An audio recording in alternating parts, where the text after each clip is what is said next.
Hey everyone. So this is going to be just a simple getting started guide to the Afterlight Fades level editor.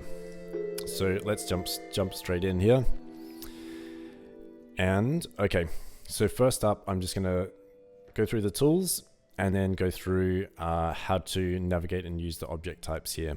So I know this can look overwhelming, but there's a lot of ways to just filter out the objects so that we only have to deal with a few at a time. So we'll start with the tools over here. So first up we got the draw, erase and move tools. Those are pretty self-explanatory. And the level size. So probably one of the first things you're going to want to do is figure out a general level size, and you don't have to, it doesn't have to be set in stone before you start making the level. You can keep changing it as you go. But figuring out sort of the general gist of how big a level you're trying to make is a good place to start. Okay, so let's start with the draw tool.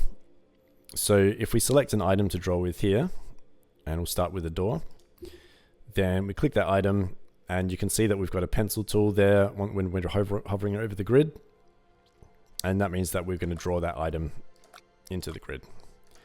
So we just want one there. We can right click to erase, so right click to erase while we're in draw mode. And you can see that we've also got an erase mode here. So if we hold down the button while we're drawing, then it will continuously draw. But if we right click, it'll just delete one thing at a time. So if we've drawn a lot of things and we want to erase a lot of things, then we can hold the button. We can use erase mode and hold the button to erase like that. So let's go back here and the move tool. If we select that, then you can see we've got a hand icon there, and we can literally just move one object at a time.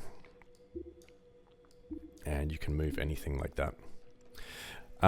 So things can be rotated. There isn't a tool for rotating because we just do it via the keyboard. So you can see down the bottom of the screen there, it tells you if an object is rotatable. So this one isn't, but when we cursor over this one, it tells you that it is. So you can either press tab to rotate it by 90 degrees at a time, or you can use WASD to rotate it in a specific direction.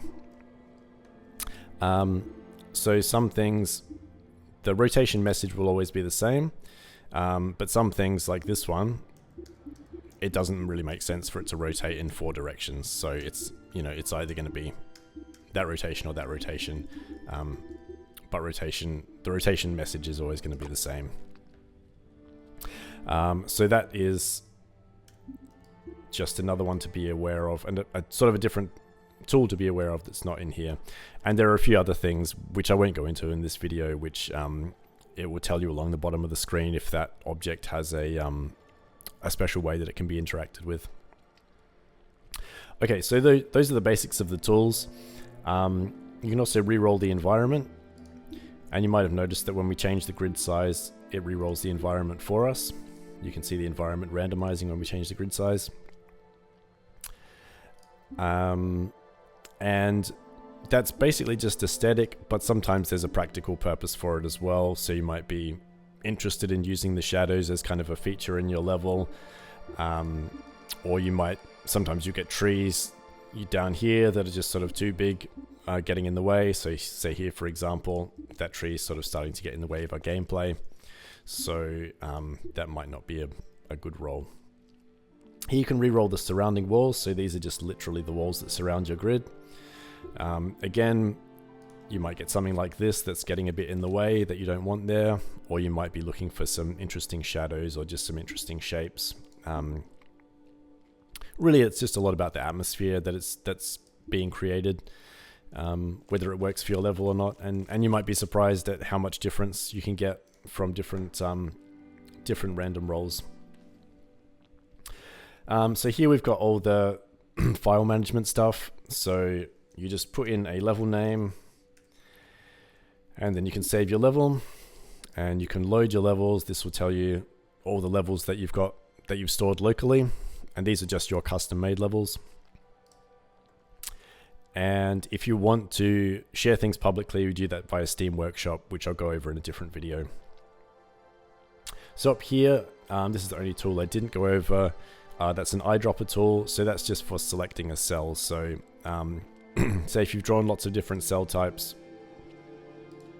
into your level, and say you want to draw with this one, you can just press C and it will change that to the currently selected one. So whichever one you're cursoring over, you press C and that becomes the new one that you're drawing with. So this is not a button. That's just to let you know that you can do that. Okay, so that is all that you need to know about the tools there. So we'll switch over to managing your object types. So there's a lot to deal with, but don't get overwhelmed. Just start with some of these simple filters here. So if you clear the filters, this is the entire list, which is a lot. So if you're just starting out, essentials and common and basics are some good places to start. Hopefully you've already played a bit of the main game before and you have an idea about how objects work. If you don't, if you haven't, then I recommend that that's the best place to start, to just getting an idea about how things move. Things have different behaviors, so there's kind of a lot to learn about what you can push and what you can pull and how things respond to each other. So for now, we're just going to make a really simple key lock level. So we've got a key, we've got a lock. So if you haven't played the game before, you just need to get a key on top of a lock and that opens a door. That's the simplest way to design a level. And let's just re-roll to get that tree out of the way. Yeah, so that's the simplest way to design a level, but there are other ways to have to create level completion states. So you might not necessarily be using a key and lock, but we'll go over that in a second. Okay. So the reason that I'm doing this is doors by default, the cell of a door, so this area is an obstacle, but once you've opened the door, it's not an obstacle anymore, which means that you can, theoretically just walk in at the back like that or walk in from any side. So you're not going to want that to happen, but the reason that it doesn't automatically give you a way of bounding that off is because it just is a bit more flexible than that. So if you want to do something like this and just put in your own obstacles, you can do that. Another common way that it's handled in the main games levels is that I'll often just use edge barriers like this and just put fences around that area. So when you put doors into your level, just remember to have some way of bounding that off. Or if you want to let the player sort of cheat and jump in at the back or on any side, you're free to do that as well.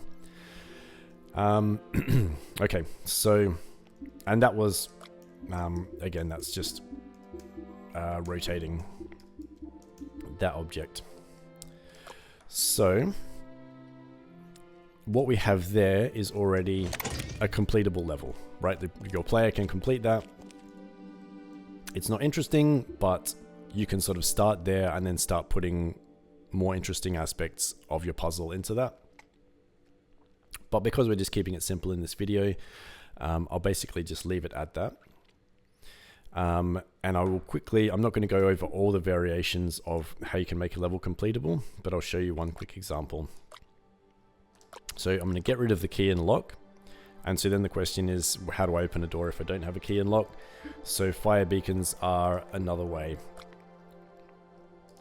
So no matter how many you've got in your level, as soon as you ignite the last fire beacon, then the door will open. So you can have lots or you can have few.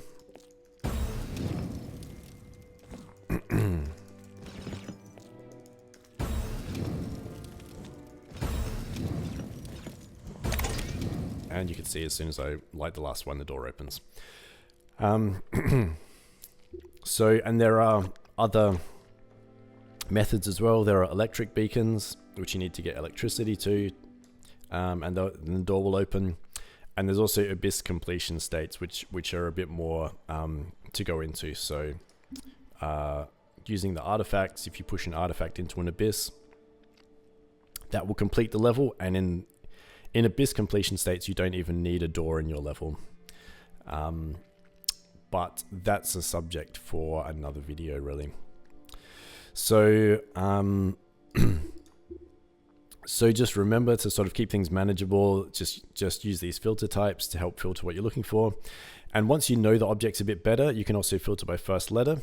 So let's say I'm looking for a bomb. I can just press B there, and that'll give me everything that starts with the letter B. So that is just a really nice, simple way to give you sort of a manageable list of the things that you're looking for. All right, so I think that's everything that you need to know to get started with just some really basic creating some levels with the Afterlight Phase level editor. So I look forward to seeing what you come up with. And if you have any other questions, then you can also jump into the Discord, and I'm happy to answer any questions you might have. So thank you and have fun. All right, see you later.